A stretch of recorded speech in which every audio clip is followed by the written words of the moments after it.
Hi, welcome to this tutorial. In our previous tutorial, we have seen the use of if-else statement. That is, we can use if-else when we have to take an action depending on the condition. That is, whether the condition is true or false, accordingly we need to proceed. So in such scenarios, we make use of if-else statement. Now, in this tutorial, we will see the use of one more conditional control structure, and that is the nested if. Basically, nested if means one if statement inside another if statement. So let's take an example to understand how the nested if works and what is the syntax of it.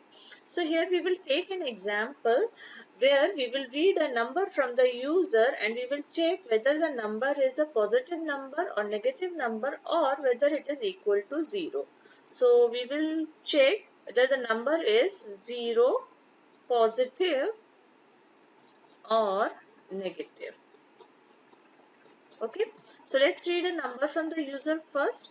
So here we will again use the input method to give a message to the user. Here we are saying enter a number. We can typecast it to type int. So here we will give int. Now once we have the number, we can use the if statement to write our condition. So here we are saying if n is greater than equal to 0. That is, our outer if statement has a condition that whether the entered n is greater than or equal to 0. Now if the number entered by a user is, let's suppose, 5, then also this condition is true. And if the number entered by user is 0, then also this condition is true. So once we enter this if statement, we need to check whether it is a positive value or it is 0. So here we need to write one more if statement to check that.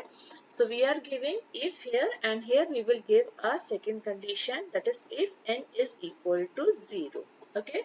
Please notice that this inner if is given after the indentation.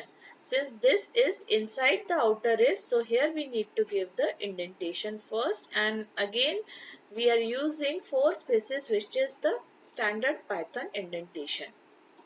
And now we need to give the statements which should be executed if the inner condition is true. That is, if n is equal to 0, then what is to be done? So again, to give the body of this inner if, we need to provide indentation. And here we will say print, let's say number is 0. Okay. And then we will write the else part. So else part should be at the same indent as of if. So we need to move back. Here we can give the else part. This else belongs to this inner if. So it is at the same indentation like if. So now we can give what is to be done if n is not equal to 0. It means then it is some value which is greater than 0. So here we can give a message that print number is positive. Okay. So this is how we can make use of nested if. Now one thing that we need to do is we need to write the else part for this outer if. So again we need to backspace. Here we will say else. Now this else belongs to the outer if. So it should be at the same indent like the outer if. Now here we can say print number is negative. Okay. So we are done with our coding. Basically what we have done, we have used one if statement where we have given a condition that whether the number entered is greater than equal to 0. If this condition is true, then the control will go to this next statement, which is again if statement, where we are checking for second condition, that if n is equal to 0. If this condition is true, then we will get the message that number is 0. But if this is not equal to 0, then we will get the message number is positive. But if this outer condition is false, then control will not go to this inner if, rather than that control will go to this else, where we will get the message number is negative. So let's run this and check out our output. Now we need to enter a number. Let's suppose if we enter 6.